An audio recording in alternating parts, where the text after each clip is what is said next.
watch us tonight, thank you for tuning in. We have a special guest coming in, Mr. Spencer Gregg, who we had on a couple episodes ago. He's going to be joining us later in the pod. But how you doing, Isaiah? I'm gonna keep it a buck. Not my throat is kind of itchy. I had a headache earlier, but God, he healed me up when I was used some magic pixie dust on me, and I'm feeling a little bit better. So we'll push through. We'll push through for the Athletic Exchange pod. We'll do As it. we should. We're feeling good tonight on this side of the pod. But we have NFL Week 3 just coming in, or we just finished NFL Week 3. We have NFL Week 4 coming up. Isn't that crazy? We're already like a month into the season. So Isaiah, I do want to get your. We kind of do this, I guess. It seems like every week. What was your biggest takeaway from Week 3 that you saw? The Cowboys are a fraud, like we all thought. I mean, how can you lose to Joshua Dobbs? I know I say his name like, okay, he's been playing really good. I'm not gonna lie. Joshua Dobbs has been playing like an above average quarterback, but still, you're supposed to be the best defense ever historically. I know you lost Trayvon Diggs, but that doesn't affect the run game. That's crazy. I think the Cowboys losing that game in the fashion they did. I was watching that game, and I was like, man, they're going to come back. Once again, I hate the Cowboys, but I'm a realist. I'm like, yeah, they're definitely coming back. The Cardinals they're tanking. There's no way they try to beat the Cowboys. And I was wrong. Dak Prescott, you can always rely on him in the red zone to throw a nice pick wrapped up nice with some gift wrap, some confetti. To the defense. That's what he always does. So I think that for me was the biggest surprise. Definitely the Cowboys losing by double digits. Not only just losing, but losing by double digits to the Arizona Cardinals. It's embarrassing. Yeah, what about it was you? Pretty bad. I'm going to go against my own. What is it? What's the word? My own prediction here, and I'm going to say the biggest surprise was the. Not surprised at all. Dude. Yeah, so tell me what happened, Oliver. Explain what happened there. My thought process going into the season was Sean Payton's coming in, and he's a great coach, Super Bowl winning coach, has a really good quarterback supposedly along with him, and I'm thinking, okay, like this is adding up for the Broncos to at least be competitive and at least have a shot at the playoffs. Their defense is really good. They have some offensive weapons. It's not like they're it's not like they're incapable of doing good things. I just don't know what's wrong with them. Like, is it Russ? Is it Sean Payton? Is the defense that bad because they just got 70 dropped on their head? Like, I don't know what the problem is with them. And it's looking like my prediction of them making the playoffs is like way off. But my thought process was I was looking at, contextually, like, okay, they have a good system put in place with Sean Payton because he's done it before. He's won a Super Bowl before. He knows how to get there. And I just don't know what's going on. Like, and honestly, the Dolphins, I mean, good Lord, that team is nuts. I mean, that is probably one of the best offensive, I guess, units I've seen in my lifetime. So it's interesting. The Broncos are an interesting team. So go ahead. I was going to say, do you think they're better than the Broncos from, what was it, 2013 or 2014? Where they had Peyton Manning. Won the Super Bowl? Yeah, and they had Eric Decker, Wes Welker. Who else did they have? Demarius Thomas. Wait, I don't even know if Wes Welker ever played. Yeah. Wes Welker did play. Where? Yeah, that offense was known as historically one of the best offenses ever as well. But they didn't have no speed like Tyreek and Waddle. And Peyton, I think, is a way better quarterback than Tua. But what do you think? I think that offense is still that's an underrated offense. They would drop like 35 every game. Every game they would drop 35 on somebody. Yeah. So you're asking, is that offense from the Broncos offense from 2014 as good as this offense? Mm-hmm. I can't go there yet because there's still a full season left to play. I mean, we still have Mm-hmm. 13, 14 games left for every Mm-hmm. team to play. So I'm not going to get there yet. But what I will say that they are on track to probably break a ton of records. I think the main thing is Tua just needs to stay healthy, and if he does, watch out. That's the main thing with him is just his health. Like we talked about. Okay, since you made a bad prediction, like the Broncos making the playoffs, I'll say something that I won't walk back. I'll stand on what I said, but I'll tell people that I'm wrong. The whole Tua Tagovailoa being in the MVP race, Yeah, like I was wrong.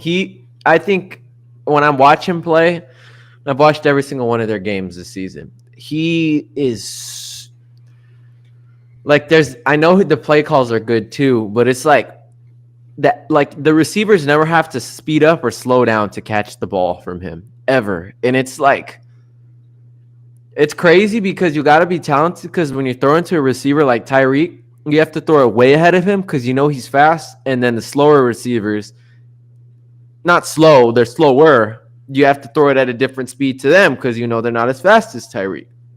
And every time I watch him throw the ball, it's like it's real. I'm impressed by Tua. Like honestly and truly, this last season I was impressed a little bit, but I thought it was all system. But this year, like I think he's making a concerted effort to help them win. Like you know, there's teams that win in spite of their quarterbacks. The Titans are one of those teams. Who's another team? The Buccaneers, when they had Jameis, they won a lot of games in spite of Jameis Winston because of their defense. There's teams that win in spite of their quarterback. But I think the Dolphins have reached a point, especially Tua's like, man, like he really is like. So that was a terrible prediction by me, hands down. You and Mr. Greg were spot on. He said if he stays healthy, he could be in that race. I don't think we're ever going to see Burrow catch up in that race. I think Mahomes still has a chance if he goes outrageous. I think Allen has a chance if he continues to play the way he plays. Parsons, he's done for. I know I said I think he has a chance to win MVP. I don't think he's scratching the surface. Not after, you can't lose to the Cardinals and then be in the running for MVP. So, but yeah, that's what I think about Tua and the Dolphins. They're so fun to watch. I want them to make the Super Bowl, honestly. Like, I would love to watch them versus San Francisco. Oh my goodness, that would be in Vegas, closed dome. Oh my gosh, that would be absolutely amazing. Isaiah, as a fellow AFC East fan, you do not want the Dolphins in the Super Bowl. That is the last thing I want to see. I never want to see the Dolphins in the Super Bowl. Like, okay, but who do you hate more, the Dolphins or the Patriots? The Patriots, because I can beat up on the Dolphins all day. That hasn't always been the case. Well, Josh Allen is 4-1 against the Dolphins, buddy. So let's take it easy there. All right. I have a good feeling this week. I think we're going to come away with the dub. So I'm just going to put that out there. That's going to be we'll talk about that later in the show. Yeah, it's probably the biggest game of the week. I think. What is it? Dolphins at Bills, right? Let me look at the schedule here. I wrote it down. Oh yeah, that definitely is the biggest game of the week.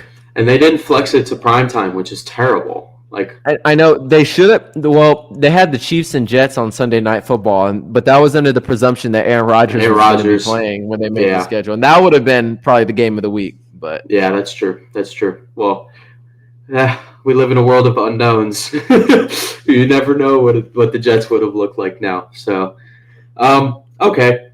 So our prediction records are pretty way off of each other.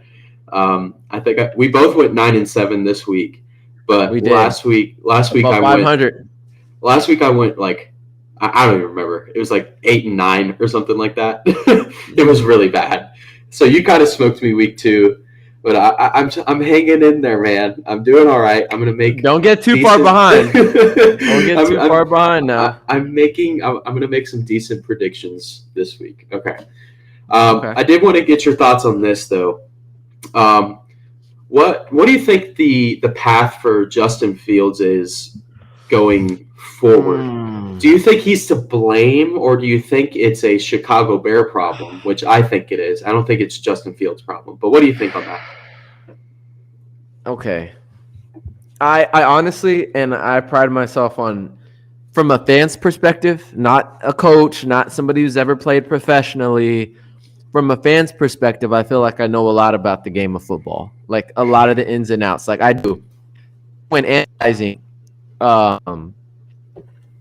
analyzing these quarterbacks when they play. But like, I don't like. It's just inexplicable to me what's going on with him. Like, we know it's a poverty franchise. We know the coaching staff hasn't benefited him in any way, shape, or form. We know he's very athletic. We know he has the ability to throw. Like, we know he's that good and that dude. He's basically like, he's a poor man's Jalen Hurts, if that makes sense, except a little bit quicker. You know what I'm saying? So like, I feel like you got to put 65% of it on the coaching staff in Chicago, and them.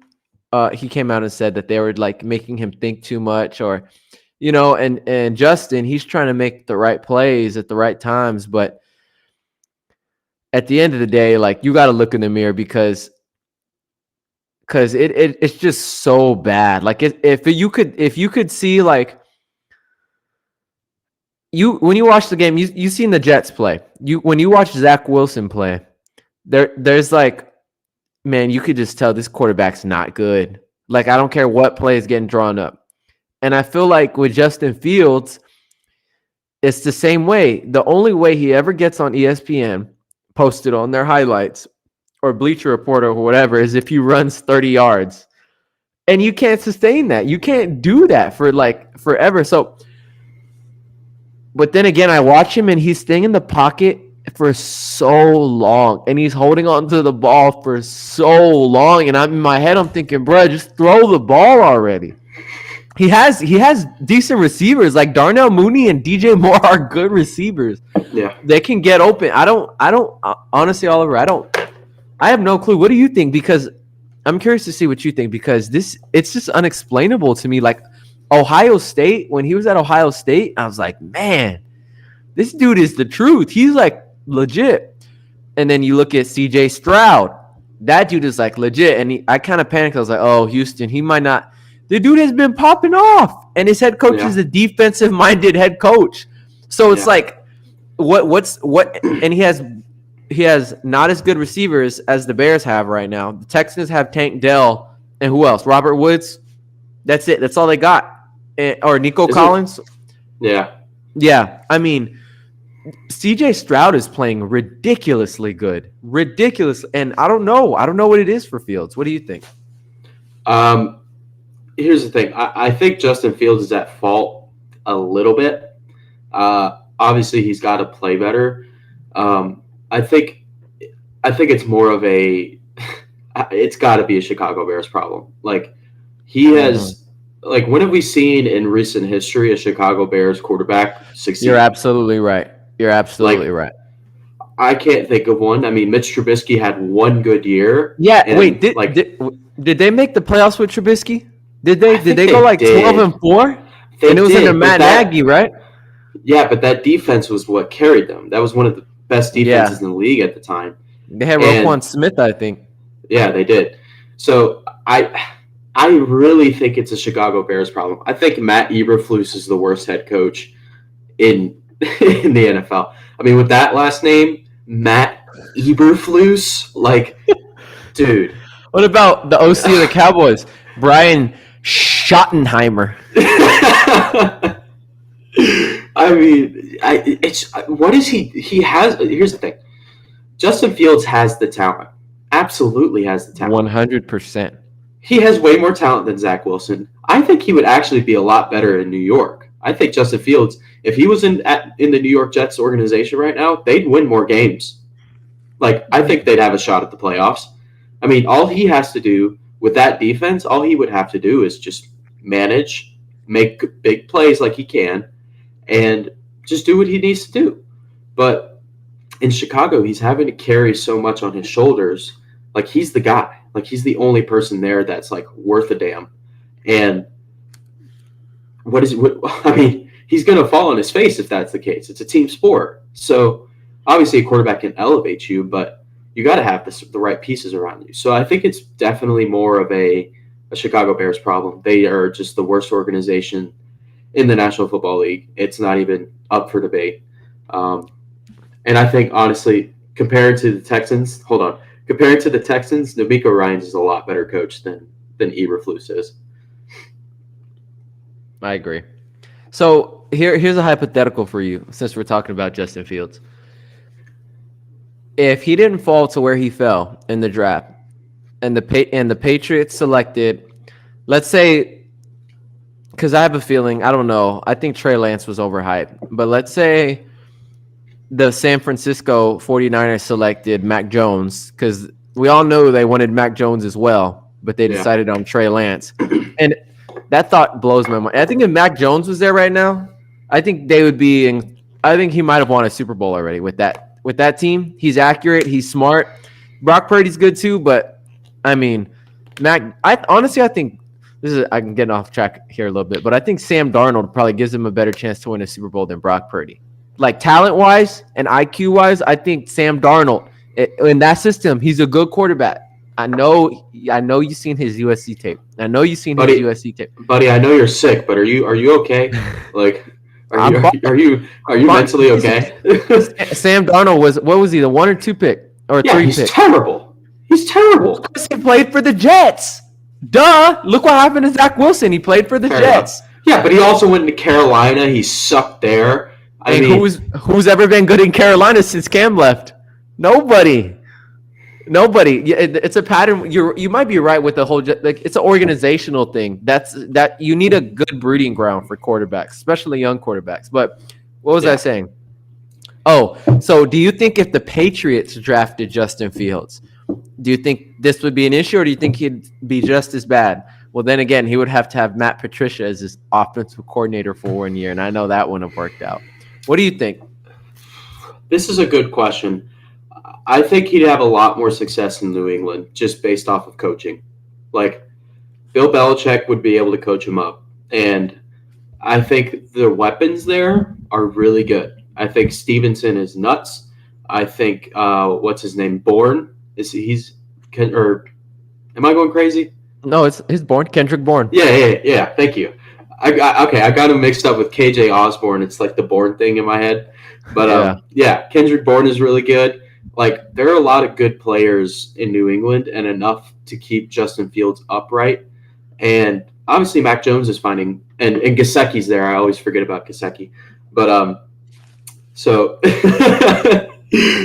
I think there would be plenty of weapons for Justin to you know what? I think that Bill would open the offense up for Justin to move around, which is what he's really good at. So he'd absolutely go ahead. I think Bill Belichick, I don't know where I heard it, but apparently he hates mobile quarterbacks. Do you think that's a true statement? Do you think he likes purely pocket passing quarterbacks? Not in today's game. You can't do that. Like, we are in the era of the mobile quarterback.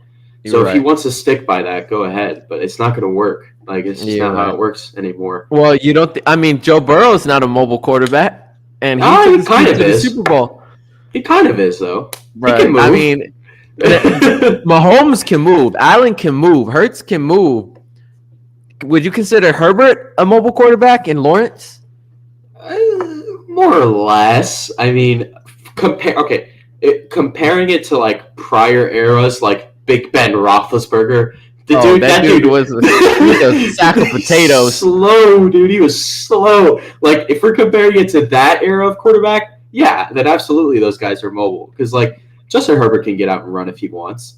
Jalen Hurts, obviously.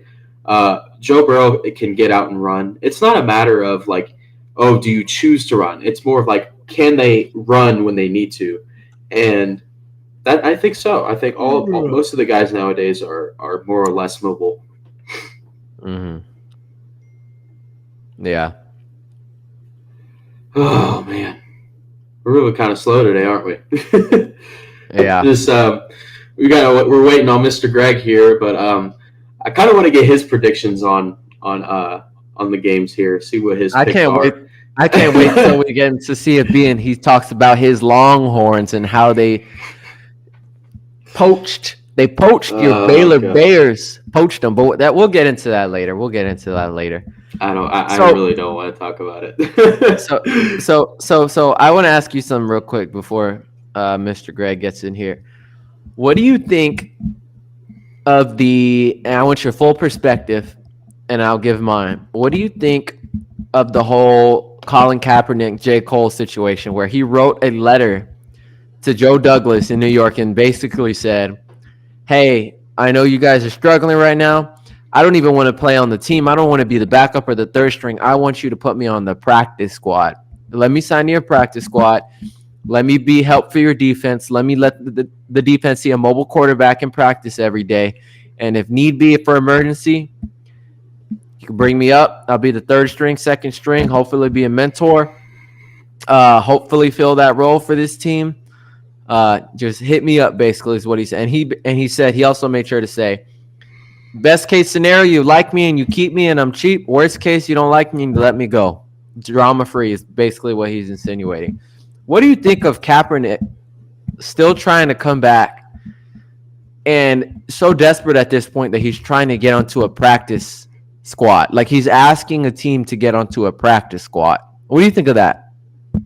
I think he's an idiot. I mean, like, I just don't know. The guy is so desperate.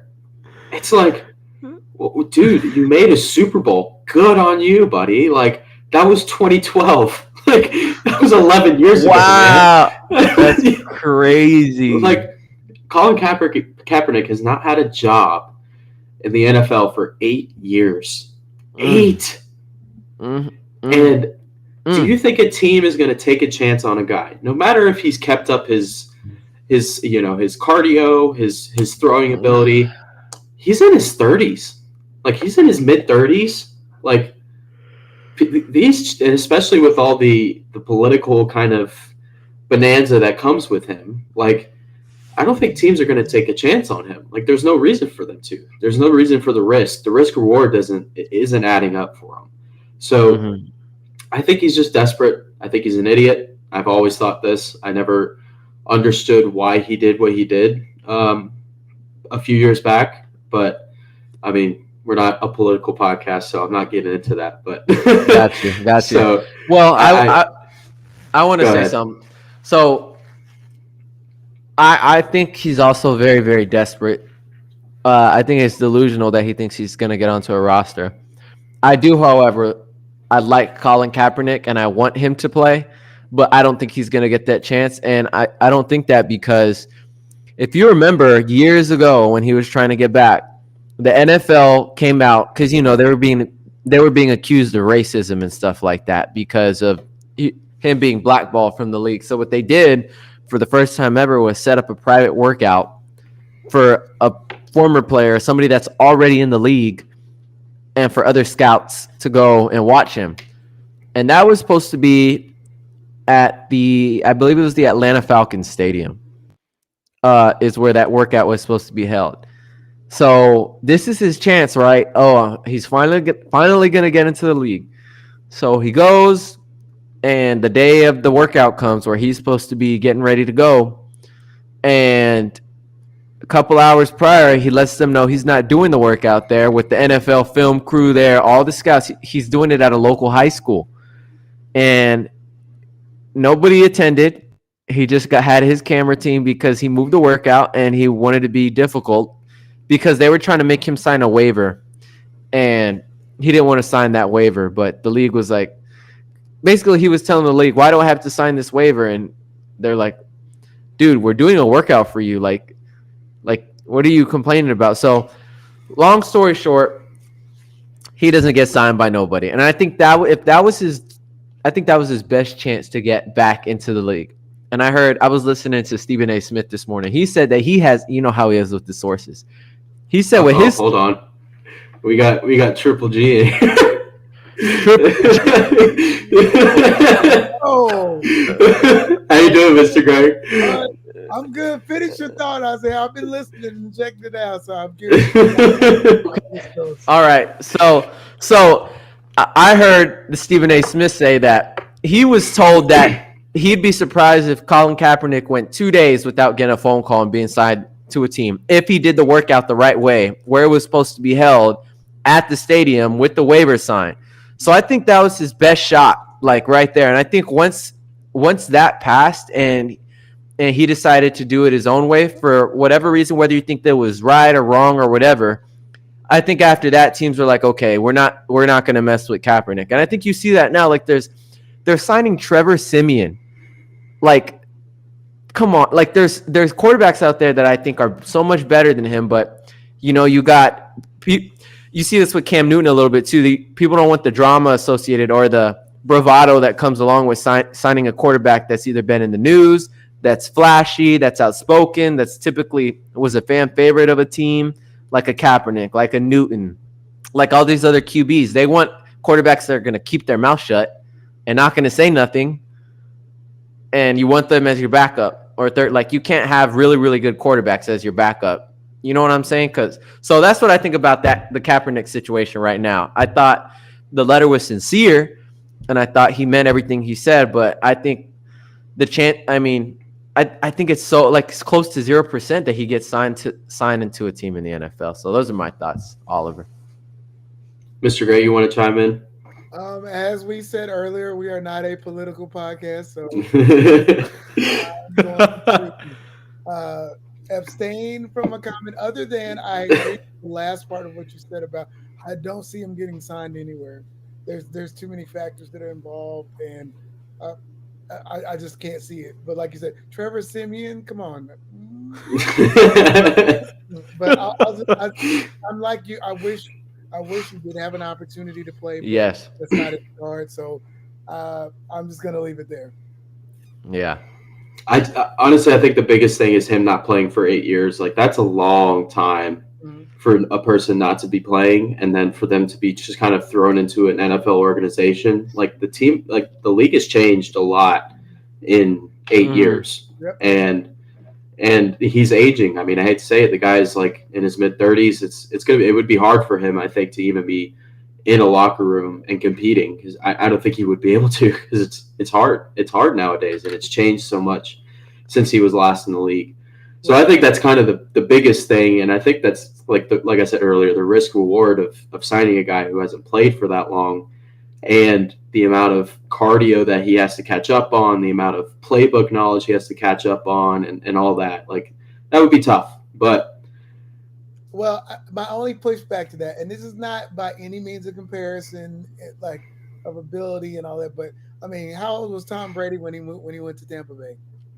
That's true. I'm just saying. And granted, drastically different styles of quarterback, drastically different, all the way around. But I'm just saying that, one thing about a quarterback is the shelf life of a quarterback is a lot longer than, say, a running back. You know what I mean? So, That's you true. got your Aaron Rodgers. Yeah. How long was for, he moved. He played for a while. Yes. Mm-hmm. Like, that was kind of like, but yep. But I'm with you though. Like, but I think just making that comparison about like the years on quarterback are not as taxing for the NFL as opposed to like a running back or somebody that's flying around a whole lot. So yeah. Running backs last like 5 years, and they dispose of them. They don't care if you were a great running back. They don't care if you were a Hall of Fame running back. They'll toss you away. It's crazy.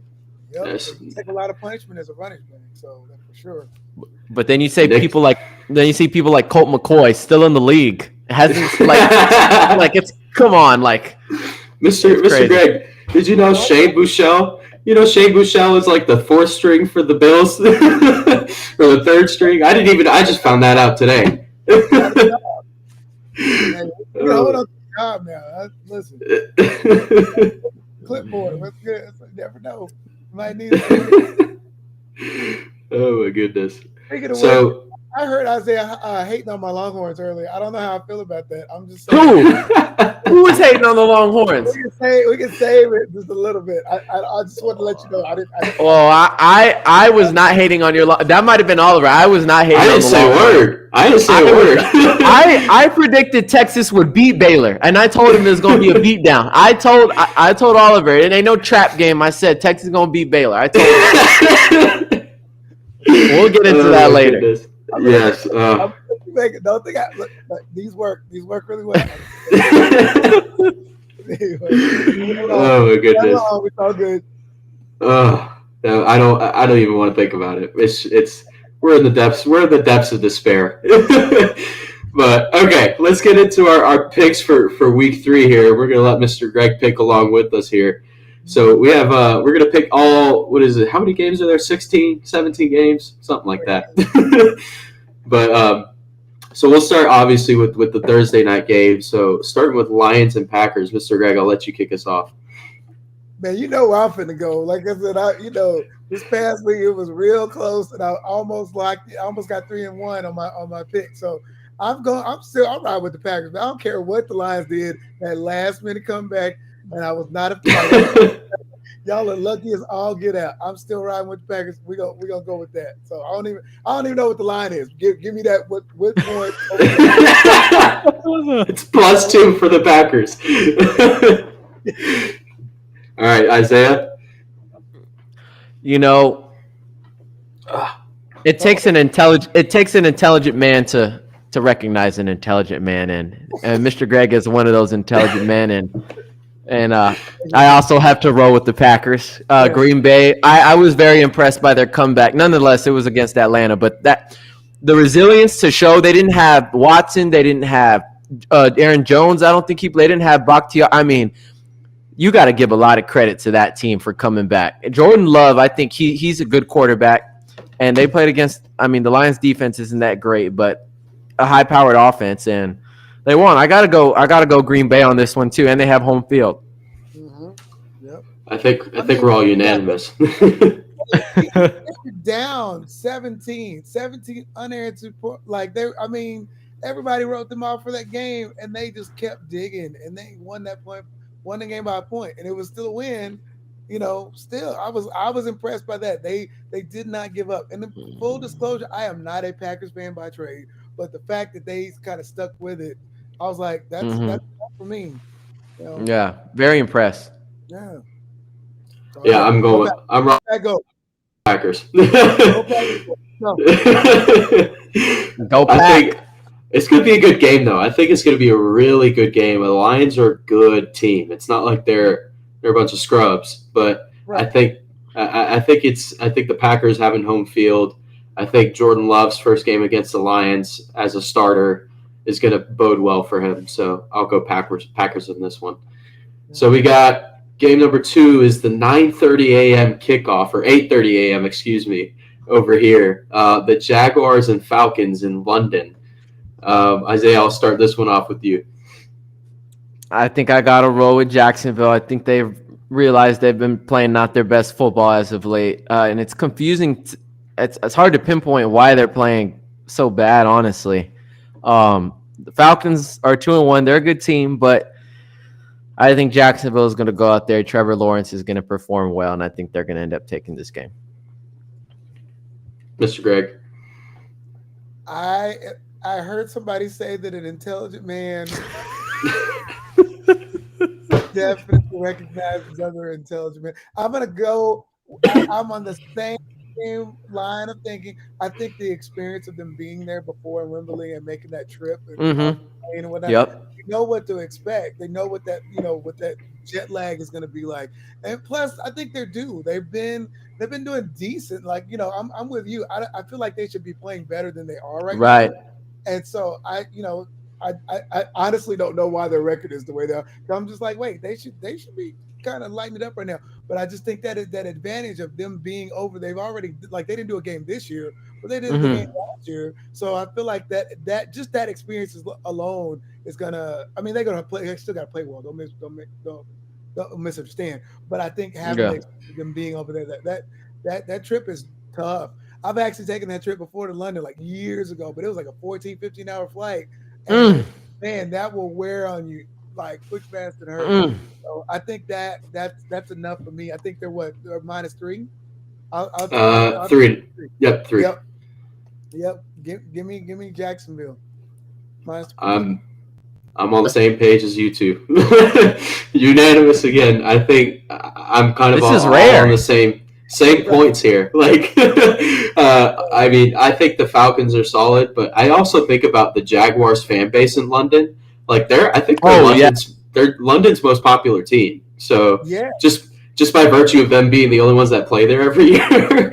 So I think that helps substantially. It's going to be heavily leaning on the Jaguars there, especially that they played there, and their talent is just way better than the Falcons' talent to me. I was actually surprised about that. The last time I watched them last year in London when it was an early game, I was like, man, they got a lot of fans there. So I mean, I don't want to.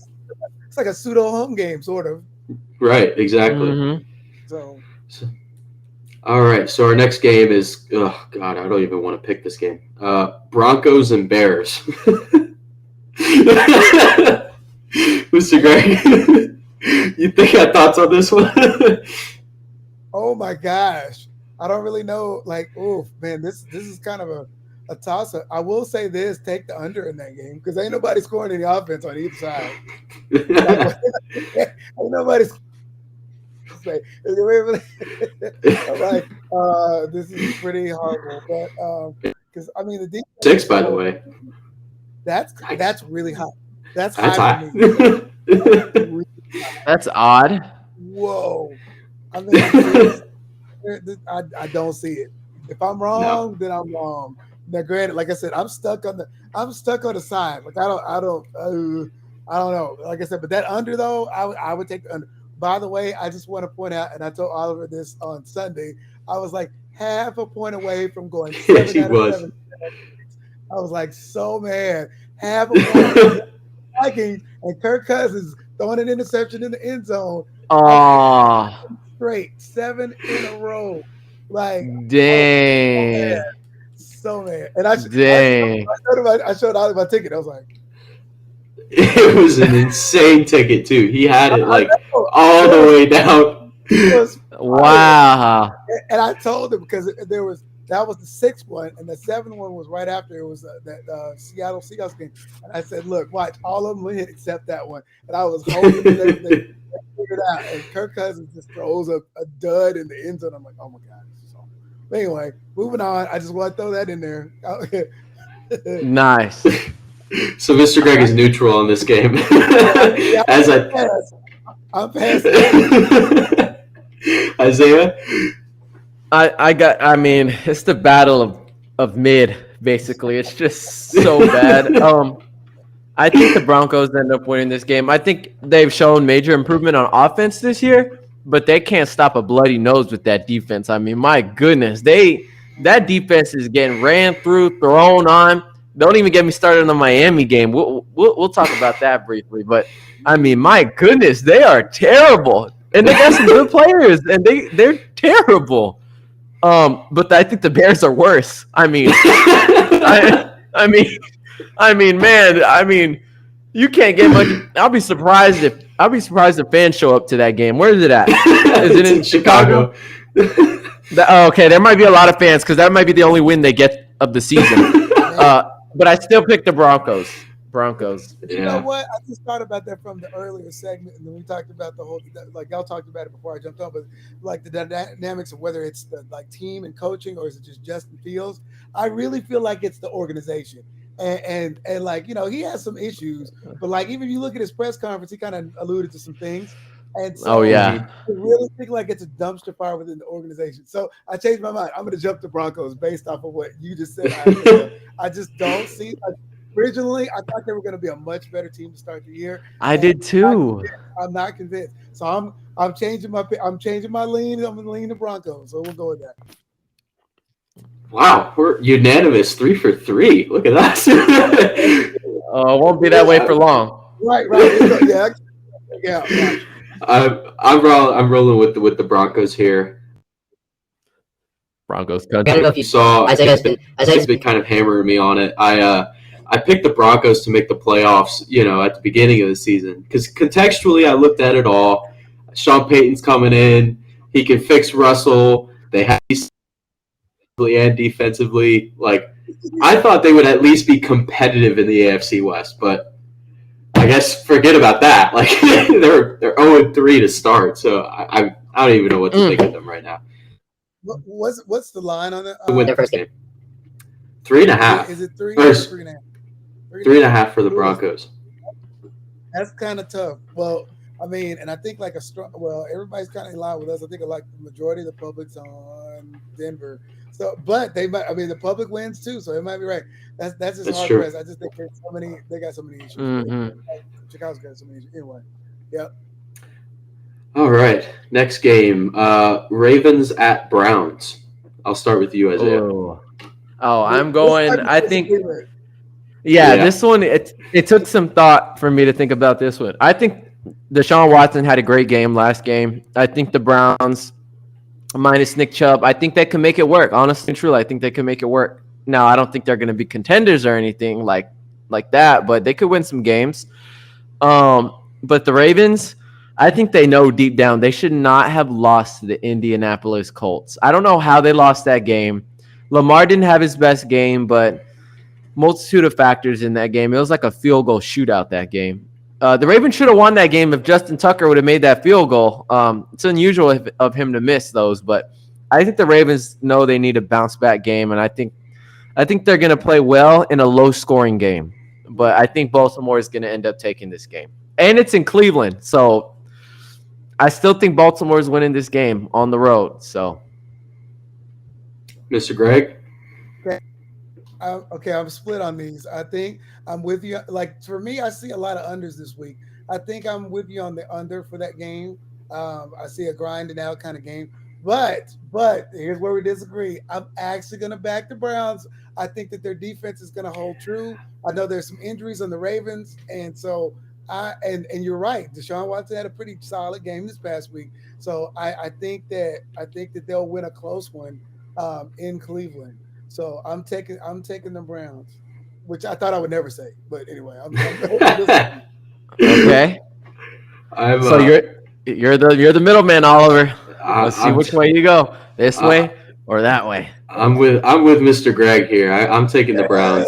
I think the fact that they're at home, a divisional game, I think the dog pound is going to show up. So I think they have enough talent. Their defense is one of the best in the league. Yep. All they have to do is stop Lamar, and if they can stop Lamar, then they're on their way, to victory. Right. That's a big if. The whole struggle last week of them not having J.K. Dobbins, that showed up in the game, Right. So that took away a lot of their running potential. So and they're mostly a run first team anyway. So and they're one of my the Browns were one of my picks last week. I just want to point that out, and I almost Colts because of what I just said. But anyway, I do think that the Browns offensively are going to have enough. I think bringing back Kareem Hunt is going to help them a lot. I think Jerome Ford is a very solid kind of RB2 kind of guy, and they have some decent weapons: Elijah Moore, Amari Cooper. So it's not like they can't compete. So that's why I think with their defense and their decent offense, they can win this game, especially at home. Yep. So. All right, game number 5, I think is this. Where are we at? Bengals and Titans. Again, another tough pick here. It's in Tennessee. It's minus 2.5 to the Bengals here.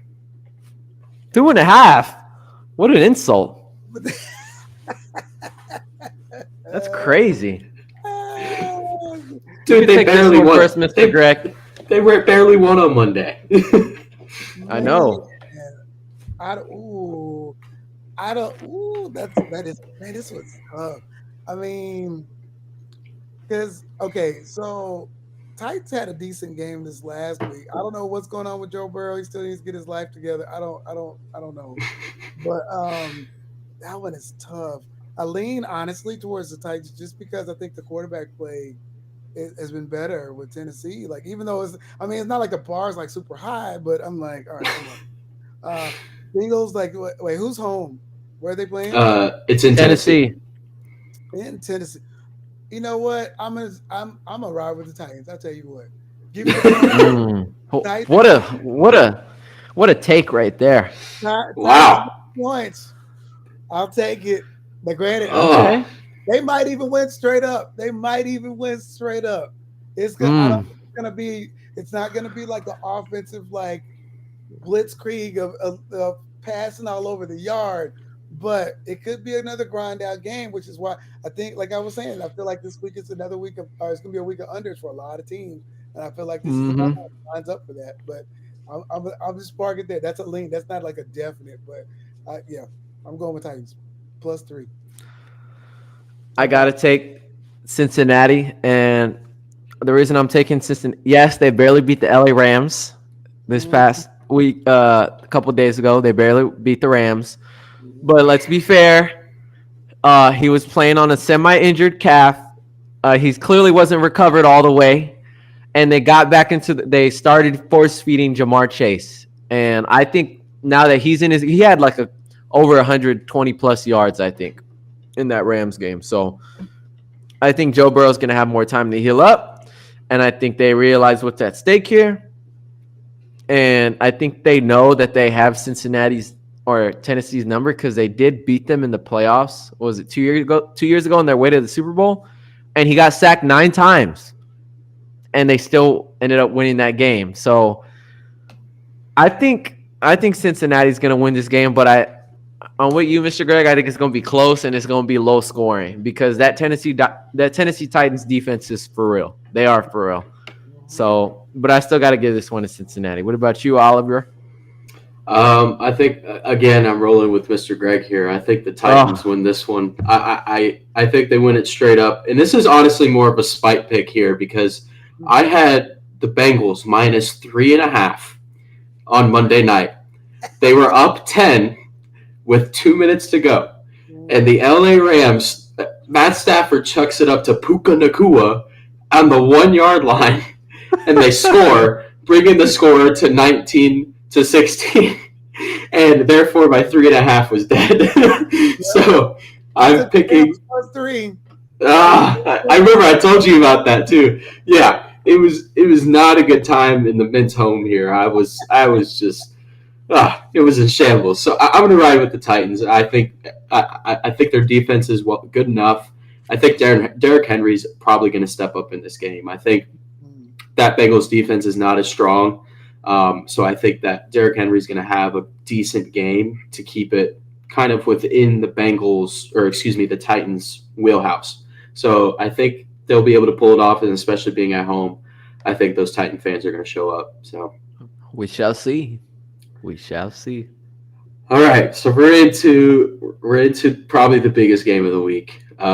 Dolphins at Bills. We got my Buffalo Bills at home with -2.5. So, Mr. Gray, you can kick us off on this one. Ooh, man, Mm. a clash of the Titans right here. And Oh, wow. I it's a mean, noon kick. They should have flexed this game. oh yeah, absolutely, absolutely. It's kind of like the what is it, the movable force versus the what is it? I'm like, man, this one is tough because I mean, there's pros and cons to both sides. Obviously, like Miami just had a hell of a game this last week. They just went to town, and as Shannon Sharp said, hung a 50 piece for 20 extra flat. They scored 70 points in an NFL game. That is insane. I will tell you this. I don't think it's going to happen this week, though. Not like that. The Bills Oh defense yeah. is solid, and the Bills offense is solid as well. But yeah, ain't no way. There is no way you're getting anywhere close to that.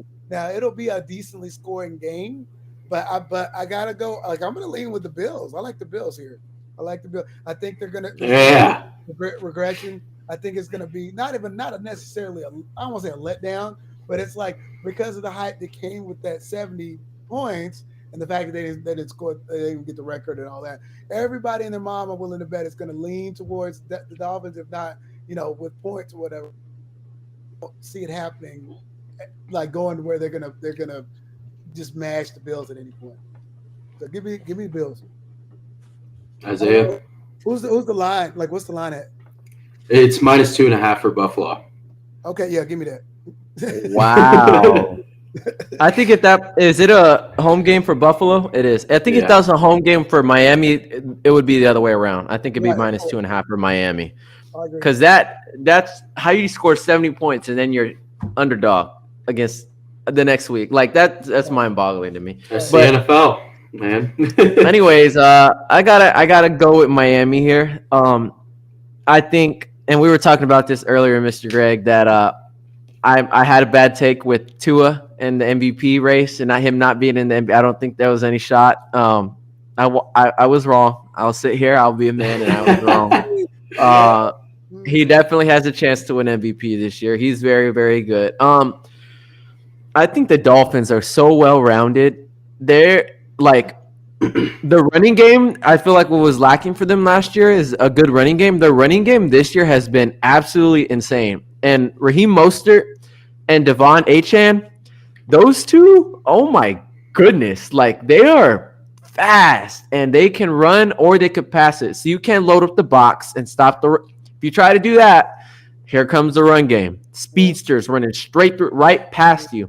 And then if you try to blitz, if you ever think about blitzing the Miami Dolphins, you got to be dumb. You got to. You shouldn't do it. By the time you get a full blinky and Tyreek Hill's already in the end zone. Like yeah. So I think their defense is a little bit lacking in my opinion, but I think they'll get better as the season goes on and with the addition of Ramsey when he gets back from his injury. But I think this game in particular, the Bills have been playing really good. The Dolphins have been playing really, really good. I think it's going to be such a fun game to watch. But I will ask you this, Oliver, because I know you're an avid Buffalo Bills fan. You're part of the Bills Mafia. Who is the one player that has, aside from Patrick Mahomes, has single-handedly given the Buffalo Bills defense the work? I don't care if they had a really good defense in the regular season, in the playoffs. There's one player in particular, and he's really short and he's really fast, that always, 100% of the time, he has never had a bad game against the Buffalo Bills, ever. I don't care if he's playing for Kansas City. I don't care if he's playing for Miami. He has torched them every single game. And if you think that's going to change this game, you got another thing coming to you. And he publicly stated at the beginning of the season he wanted to go for over 2,000 yards this year. You don't think he wants to do that against Buffalo? Like, you don't think he wants to contribute to that? He didn't fall behind because he has a ridiculous amount of yards, but he only had 40 yards against New England. He wants to make that up. I know he had a lot versus Denver, but he wants to go off. And nobody on the Bills defense can guard Tyreek Hill. Not even close. They can't keep up with him. I don't care if you have safeties over the top. They can't keep up with him. I'm taking Miami, and I think it's going to be close, and I think it's going to be high scoring, and I think Allen's going to have some highlight plays. I think Tyreek's going to have some highlight plays. I also think Josh Allen's going to throw untimely interceptions because I think Miami – hold on, let me finish. I think Miami's going to get up to an early lead, and Josh Allen's going to be the Josh Allen that we don't want him to be, where he feels like he has to overcompensate and do the most, and he's going to start forcing. And I don't like watching Josh Allen play when he's trying to force things. And I think he's going to be like, oh, I don't want to get 70 dropped on me. We need to score right away. So I think it's going to end up with him making some untimely turnover. Not a lot of turnovers, some untimely ones. I could see a fumble or interception happening. But I think Miami is going to definitely win that game. Well, I agree with you on that point. And I'm like, I didn't finish that thought earlier. I think the only thing that makes me nervous about that game is like you said, Josh Allen being Josh Allen and trying to be the gunslinger and go rogue, and then just not playing as mindful as he would need to be in a game like that. He's shown that time and time again. I mean, it's like I said, it's feast or famine. He's either going to light the world on fire or burn it all down in one fell swoop. Yep. Hurdle into the end zone from 5 yards away, upside down, 360, over 3 linebackers. Right, exactly. Dude, he's funny, man. You got to admit. Like, he's, Isaiah, I'm going to rebut you a lot here. So go ahead. have you watched the Bills play football the past 2 weeks? I have. Okay, so you do They are know good. Very good. we Very, have very beat the Raiders and the Commanders by 20 plus points. You know, I just have you heard of a guy named like Terrell Bernard? Have you heard his name before? I mean, So AFC Defensive Player of the Week. I don't know if it rings a bell. I mean, never heard of that person in my life. Terrell Bernard. Wow. Okay. Well, I just want you to know he's on track to probably have one of the best seasons as a Bills linebacker. He was AFC Defensive Player of the Week, had an interception, a sack, fumble. What was it? I think a fumble return recovery. I can't remember exactly what it was. But he was going crazy. He's also a Baylor alumni. Fun fact. And he plays for the Buffalo Bills. So he was on the team that won the Big 12 championship a couple years ago. So, fun fact, Terrell Bernard's going to feast, I think. And to rebut your point against we don't have safeties that could keep up with Tyreek Hill, I'm sorry, have you heard of Jordan Poyer and Micah Hyde? Did you forget about those guys? I mean, I have. Yeah. I mean, Absolutely. They still do exist. I mean, they're probably the best corner duo in the entire league. So I remember them getting torched by Tyreek a couple years ago. I remember them getting torched. Yeah, I remember Gabe Davis torching the Chiefs defense. All right. I'm just saying. Gabe Davis is, I mean, he is what he is. But I do think the Bills come away with this game. I think the fact that it's in Buffalo helps a lot. I think Josh Allen at home is he plays really well at home. And also, I just want to note that Tua is 1-4 against Josh Allen and the Buffalo Bills. So I don't think that's a good stat. That's a good stat. It's kind of like the Joe Burrow Browns thing, like Mr. Greg brought up earlier this year. Like that's not like Tua has not played well in Buffalo. He's not played well in Buffalo, and in general, he hasn't played well against Josh Allen. So I think the Bills come away with this one. I think it's gonna be a good game, obviously, but I think it's going to end up going the Buffalo Bills' way. I think the defense is going to carry the way for this game. I think we have the guys that can keep up with them and the guys that can prevent 70 from being put on our heads. So I think just to close that out from my end, I think that's going to pose a challenge for the Bills defense in that we ain't getting 70 hung on us. You know what I mean? Like they're going to like, no, you're not going to do that. So I think they can definitely have a chip on their shoulder going into that game. Like, no, we're gonna close all the doors on as far as that goes. So absolutely, that's another motivating factor. But anyway, all right, let's get some rapid fire going so we can talk some college here for a few minutes. So we have Commanders at Eagles. I feel like this one should be a pretty easy pick. But Mr. Greg, you could go. Are you picking the Commanders? I don't know. I don't wait. Let's not be hasty. I don't know what I went. Well, I think the Commanders will. I think they'll play in this game. I think they'll make it a game. I don't think they're going to get blown out. But I'd lean towards.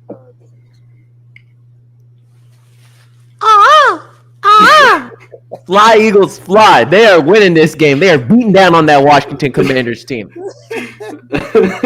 I'm going to go the Eagles, too. I think the Commanders' defense is good, but their offense in Philadelphia, it's going to be tough. So Buccaneers at Saints, another mid matchup, but I'm gonna roll with the Bucs here. I think the Bucs coming off that loss against the Eagles. I think Baker Mayfield is kind of playing well. Jameis might be playing as the backup coming in, so we don't know about Derek Carr. So I think I'm gonna roll with the Bucs, even on the road. Give me the Bucs on the road as well. Give me New Orleans Saints. I think even with Jameis or Derek Carr, I think they're going to win against the Buccaneers. Give me New Orleans, and it's at home for New Orleans. Yeah, Saints wide receiver 1, Chris Olave, should have a good game, right? Yes. Okay, next game, Vikings at Panthers. Isaiah, let's start this one off with you. I think you'll see Minnesota get their first victory of the season. Their offense is explosive, but my goodness, their defense is just, man, it's bad.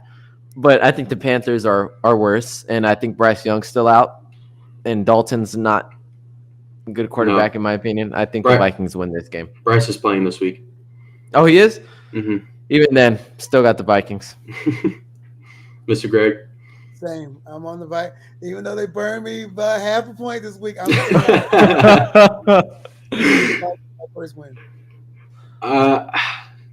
I know you're going to pick the Panthers. You've picked them every week to win their game. Every single week you've picked the Panthers, and they're 0-3. Man. You know what? If Bryce Young is playing in Carolina, I'm picking the Panthers. Well, this is why your record is what it is, Oliver, because you keep picking the Panthers. I keep picking the Panthers and the Broncos. That's what it is. Oh, my goodness. Okay, so this is a weird line here, Mr. Greg. So Rams at Colts opened up as -1 for the Colts, but now both teams are +1.5, according to FanDuel. I don't know what to think of that. Yeah. They're both underdogs? So for FanDuel, it has +1.5 for the Rams. DraftKings has +1.5 for the Colts. BetMGM has +1 for the Rams. So it's honestly just a pick 'em. Right. This game's a pick 'em. That's what I was gonna say. The ways you no matter how you slice that, no matter which book you go to, that's interesting. Wait, where are they playing? It's in Indianapolis, which is why I think the Colts are getting a lot of love here. I think so too. They're getting that home field bump. But again, like I said, they didn't play bad last week. They were they were like they won the game. So I mean, and the Rams, they were okay. What was it, Monday night, whatever? But that's tough. I'm gonna go. Give me Colts, man. I really wasn't impressed by the Rams at all. Like I feel like the Colts played better in their game than the Rams did in theirs. So give me the Colts. Give me the Colts as well. I think Anthony Richardson is on track to come back this week, anyways. And I think their defense has been amazing so far. So give me the Colts. I'm on the same thing. I think Anthony Richardson is going to play, so I think the Colts take this dub. Especially, I think this is probably going to be Anthony Richardson's first big win. So give me the Colts. I think we're back at unanimous again. So we have Steelers at Texans, and the Steelers surprisingly are -2.5 point favorites. I don't think that's surprising. I think it is. Mr. Greg? Ooh, Steelers versus Texans.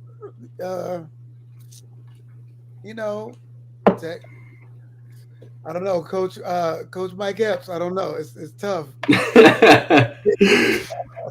Mike Epps. No. Shoot. I might just keep riding with the Texans. Give me Texans. Give me Pittsburgh. You gotta go. Okay, where are they playing again? It's in Houston. Yeah, go ahead. Yeah, give me Texans. Yep, I gotta go against Coach Mike Epps. Mm-hmm. I think the Steelers have been playing against some really tough teams to start out the season, but I think that defense is real. Watt and Highsmith coming off the edge. I mean, my goodness, they are a solid defense. They are really, really good, and I think they're going to do well against Houston. So give me Pittsburgh. They kept him in that game for sure, but I mean, you got to score. Anyway. Yeah. I think I'm going with the Texans here. I think C.J. Stroud is a better quarterback than Kenny Pickett, and this is a quarterback league. So no matter how good your defense is, if you have a really good quarterback, you can win games. So I think the Texans, especially at home, they take this one. Yeah. It'll be close, but I think they inch it out at the end. So Raiders at Chargers. We got a few more left, about 4 left. So Raiders at Chargers. I'll start with you, Mr. Greg. Oh, I'll take the Raiders. Las Vegas Raiders. There probably will be more Raiders fans there than Chargers fans. I can't do anything with those Superchargers. Can't do it. Mm-hmm. Give me Jay Herbo and Keenan Allen. QB2, Keenan Allen. Give me QB2, Keenan Allen, and the Los Angeles Chargers winning that game. Man, I'm I gonna like this. roll with Isaiah on this one. I gotta go with the Okay. Chargers. All right. Okay, Mr. Greg, I just The Chargers. just a quick question right now. As of right now today, would you pick Jalen Hurts over Justin Herbert? Yes. Okay. Yep. Mhm. This is a mild discussion within my friend group, and I'm the one on an island defending Jalen Hurts. So I need a little backup on this, but okay, I would take Jalen Hurts as well, and I know Isaiah would because we talked about this one very much in depth. But anyways, I'm on board. next game is Cardinals at Niners. Yikes! It's plus 14 for the Cardinals on the road. Probably, I think it's the biggest line of the weekend. So, just like it was last week with Dallas and them. So that's true. But Dallas and the 49ers aren't the same team. So yeah, give me the 49ers. I'm taking like 14. I'm like, look, they're like the same thing as last. I'm like, they're look, we're not Dallas. They're not gonna do that to us. So no, they're gonna shut all that down.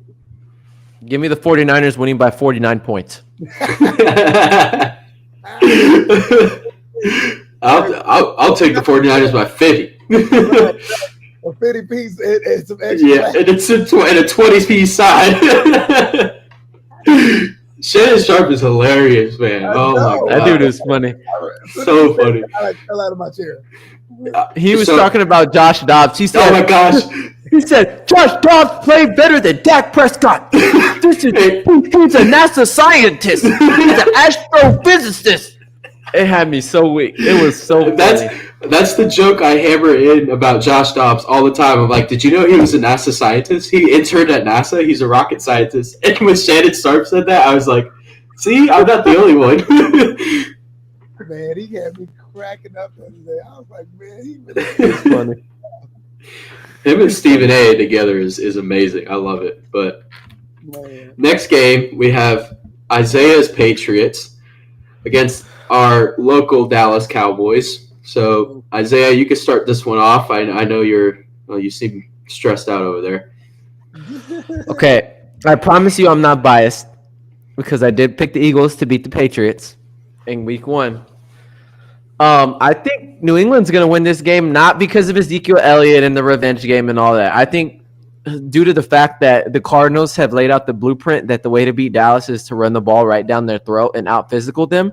I think the Patriots have the line to do it. I think they have the running backs to do it. Stevenson and Elliott are very good backs, and I think they're going to run the ball like a billion times, just like they try to do every game, which sickens me because I just want to see Mac Jones improve. Like, I just want to see him get better, but it is what it is. And I think they're going to try to keep the ball on the ground or play the screen game a lot, and I think they're going to beat Dallas. So that way Micah Parsons can't get at the quarterback like he wants to.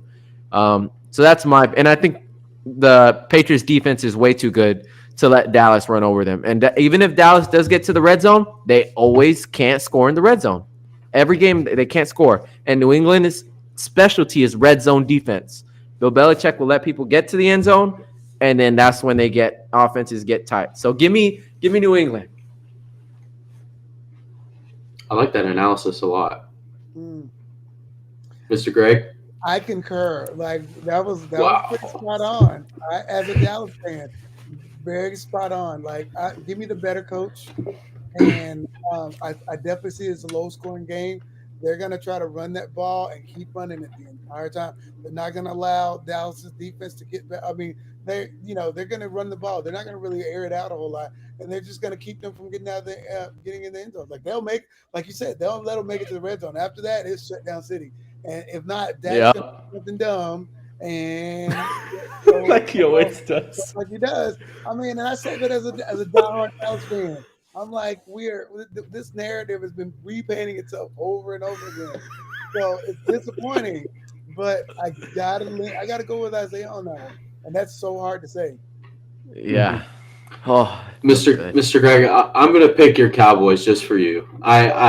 Here's the thing. I'm going to throw a caveat in there. I'm picking Dallas, but give me the Patriots plus the points.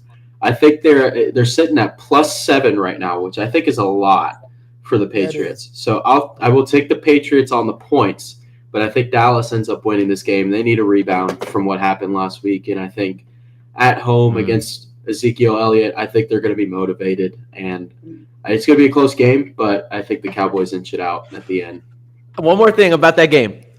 The Patriots, Zeke knows their old signals, and Will Grier, they just signed to the practice squad, who had that phenomenal play in the preseason for Dallas. You don't think the OC of Dallas talked about it today, about the fact that they're concerned that the Patriots might know their signals already for offense. And you know this Patriots stereotypical, oh, they're cheaters. Hey, a win's a win. A win's a win, baby. So we might use that to our advantage. You sound like an Astros fan over there, man. What are we doing? Oh, man. Okay, so Sunday night, Chiefs at Jets, which I really think should be Dolphins at Bills, but I digress. Jets are plus 9.5 at home. Whoa. They're getting beat by more than 9, I can say that much. Yeah. Mr. Greg? Oh, man, 9.5 at home, even for the Jets. But like, normally in this spot, I might even lean towards the home dog, but no, there's no way. Zach Wilson is a mess. I can't. I just can't. The only saving grace is that defense, and even that's not a saving grace right now. So you still got to score points, and the quarterback is horrible. Nope. That's an understatement, sir. He's unserviceable. He needs to be out the league. Isaiah? I'm taking the Chiefs, and I think they're going to destroy. And rumor has it, we have somebody in the chat asking about thoughts on Taylor Swift and Travis Kelce, but Taylor Swift's going to be in the building. They just got released today that Taylor Swift's going to be at that game, and you don't think Travis Kelce is going to go off again for his girlfriend. So I think that game is going to be a blowout. Well, I'll just say this. I never thought that when I was at work, I would ever use Taylor Swift in a reference about anything. And I said, you had, like, I can't remember what we were talking about, but I said something to the effect of, all things are possible. If Taylor Swift could get with Travis Kelce, all things are possible. So you have to leave. So there you go. Oh my goodness. That would ever happen. I was like, okay, thank you. I don't think it's gonna Jets winning ain't happening this time. Sorry. Nope. Yep. I love how Travis is bringing her to all the bad teams. Like, first it's the Bears. I would do the same thing. Fair enough. I obviously I'm going with the Chiefs here, but I just want to mention, if I have to see something else on social media about these two, like, just give me the Colorado post again, please. Like, I'm begging you. I just want to see Dion at this point. Like, I got tired of the Dion post, but now I want to see Dion again. Like, I'm just getting tired of it. It's just like, okay, we get it. Like, tell me about football. I don't really care about these two. I do like Taylor Swift. Don't get me wrong. I'm a big Taylor Swift fan, but I just kind of want to bash my head in every time I open Instagram and see them too. Dion over Taylor Swift any day of the week for me. Anyway, okay, last game of the week, Seahawks at Giants. This is pretty much a pick 'em on. The Giants giving the Giants -1 at home. So, Isaiah, you want to start this one? That's the closest line this week, huh? Besides Rams and Colts, yeah. I'm taking the Seahawks. I think they've improved their offense. They're getting a lot better on offense. I think Geno's going to start playing really well, and the Giants are. It's not it for me. The Giants are not playing well this season. I feel you on that one. Well, and again, as a diehard Dallas fan, it would please me to the nth degree if the Giants were to lose yet another game. I don't know. They might be due though. At home, maybe. Yeah, go give me the Giants. You know, NFL parody and NFL stranger things have happened. Yep. I'm riding with the New York Football Giants, so I think at home helps them a lot. I think they're kind of due, like Mr. Greg said. Now, my real question is Saquon playing? I don't know if he's playing. It's kind of, I guess, up in the air. But without Saquon, you're going to have to put the ball in Daniel Jones's hands, which there could be worse options. It's not like terrible. Yeah. But I'll take the Giants at home. I think being at home helps them a lot. So nice. All right, so I think we've gotten through all the games here. So do we want to let's talk a little college football here. So I want to address the elephant in the room. I went on the pod last week. I went on the pod last week and claimed that the Bears were gonna upset the Longhorns. I went to the game, left in the end of the third quarter. So if that shows you anything, you're not a real fan. I don't care what anybody says. If you ever leave during the middle of your team's game, I don't care what the score is. You're not a real fan. Isaiah, if you were there, you would not want to watch what happened. It was anemic. It was piss poor. Coaching was terrible. I mean, our own fans, we were booing our own team. Like, that's how bad it was. It was not fun. It was not fun to watch. But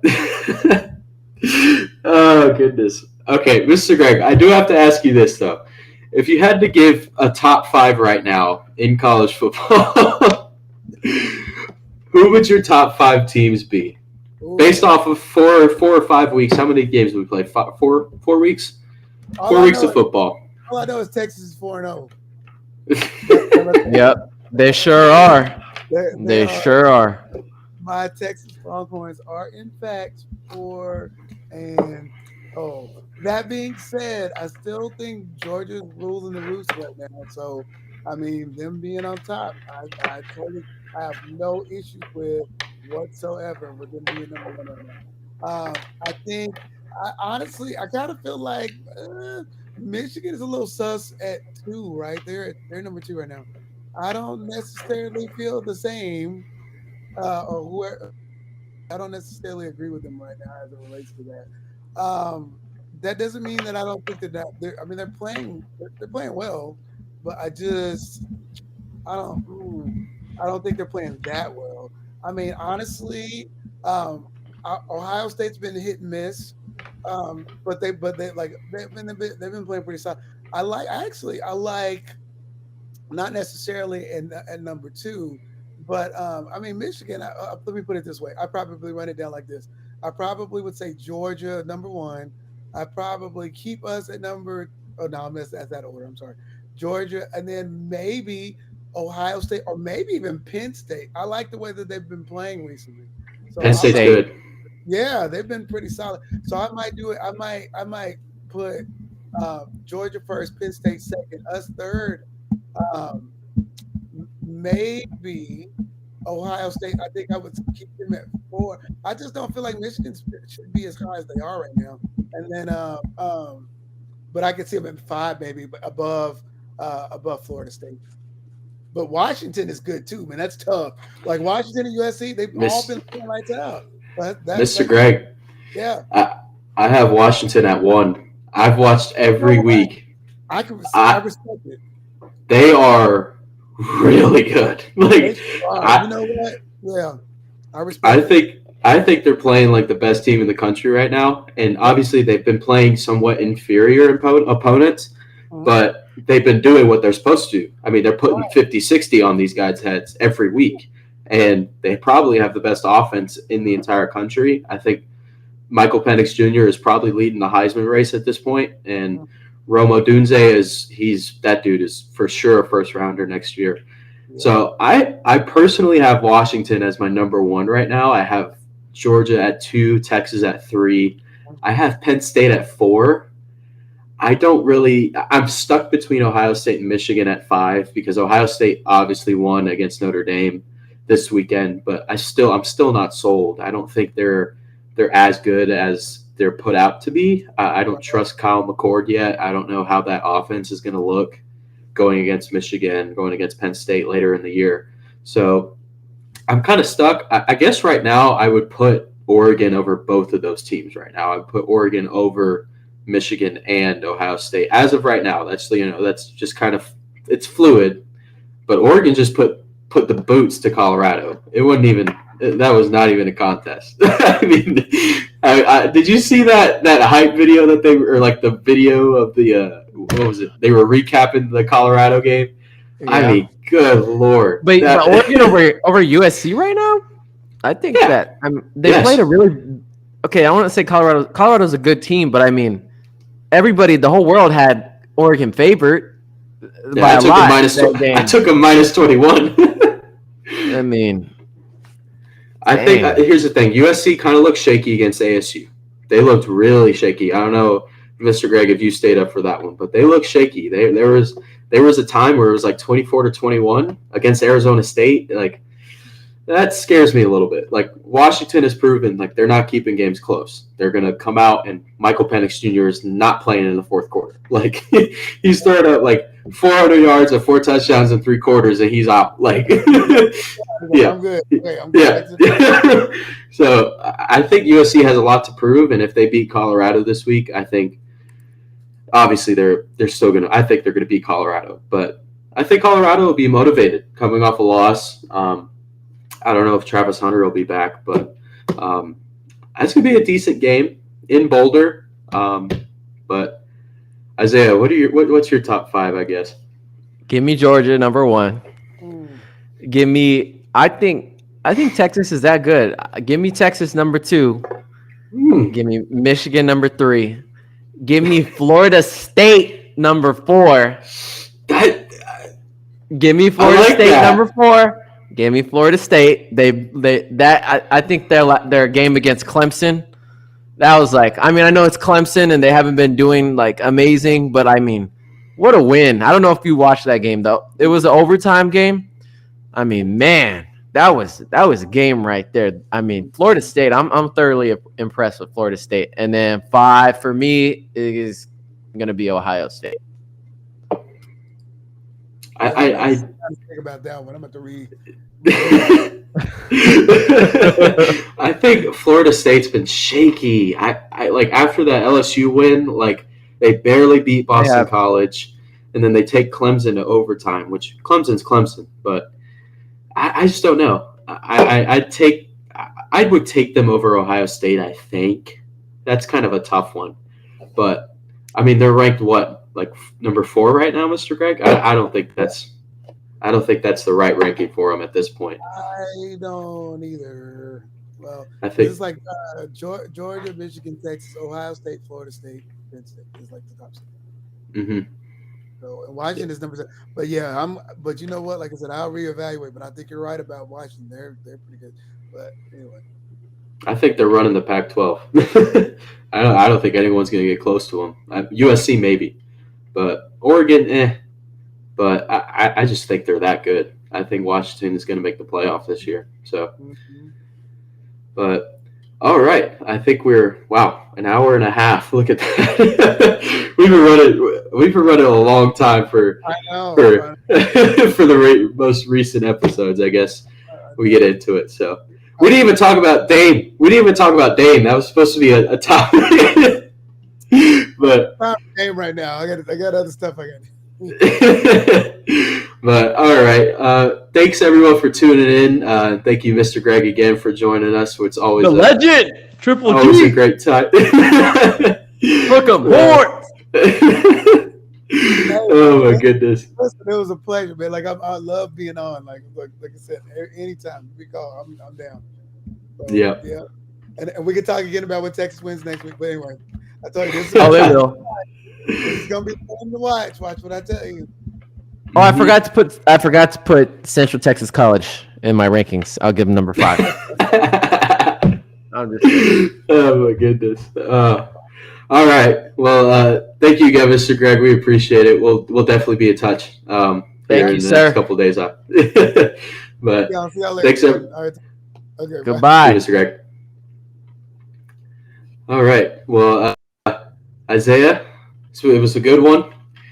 But before we go, quick thoughts on Dame going to Milwaukee. Before we go, I kind of want to get this out there. I do not think they're the championship favorites. I think they're significantly better. I think Drew Holiday was so crucial for them. So crucial because he could lock down. Typically, the other team's best player will be their point guard a lot of the times. Really athletic, good point guards. And Dame is not a defender. He is not a defender. And even though Giannis is a defender, I still think you got to take Denver over them right now. I think you got to take Phoenix over them right now. Phoenix, let's not forget, Phoenix has Kevin Durant, Devin Booker, Bradley Beal. They got a lot of depth now, and they have a traditional center that's not going to want to shoot a billion times a game like Ayton. They have Nurkic now, and he's just going to want to rebound the ball. Like, they got a solid team. Denver's still good. Nobody in Milwaukee is touching Jokic. AD couldn't guard Jokic. Giannis is not going to be able to guard Jokic. I still think, and I think Denver has more chemistry, better role players. Give me Denver and Phoenix before I even think about Milwaukee or Boston. But I don't think they're the favorites. I think they're the favorites in the East. I think Boston and Milwaukee have set themselves apart in the East. I think they're for sure the favorites to make the Eastern Conference Finals. And boy, if those two match up in the Eastern Conference Finals, like, that's a series I'd love to watch. Like, that is going to be so much fun to watch. But I do think you're absolutely right on Phoenix and Denver. I think those are the four teams right now: Milwaukee, Phoenix, Denver, and Boston. Those are the four teams that everyone is shooting for. I think the addition of Bradley Beal in Phoenix is outstanding. I think Phoenix is probably edging out Denver a little bit as far as favorites in the West. But I'm telling you, man, that's a great pickup for Milwaukee, especially with Giannis thinking about leaving Milwaukee, because he's talked about it. He hasn't been silent about it. But I do think that helps the Bucks case in saying, hey, look, we got you one of the best point guards in the league and one of the best players in the league. So we're willing to do what it takes to keep you here. So I think, and I mean, now Giannis doesn't have to do everything. I mean, they have that starting five top to bottom probably is the best starting five in the East. I mean, Boston obviously has an argument, but I mean, Brook Lopez, Chris Middleton, Giannis, Dame, Bobby Portis. That five, that's scary, man. No, not Bobby Portis. Saying. Bobby Portis coming off the bench. They're going to have either Malik Beasley or Pat Connaughton playing the two. Fair. And Middleton's going to be playing the three, and then Giannis 4, Brook 5. 4. Yeah, you're right. But either way, I'm still saying I think they've established themselves as a top 2 threat in the East.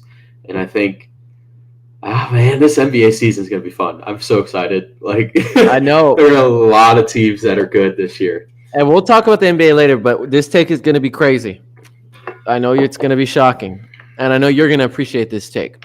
Watch out for the Oklahoma City Thunder to be the 4 seed or higher in the West next year. Oh, yeah. Watch it. Yeah. Watch it. Watch them be the 4 seed or higher. I mean that.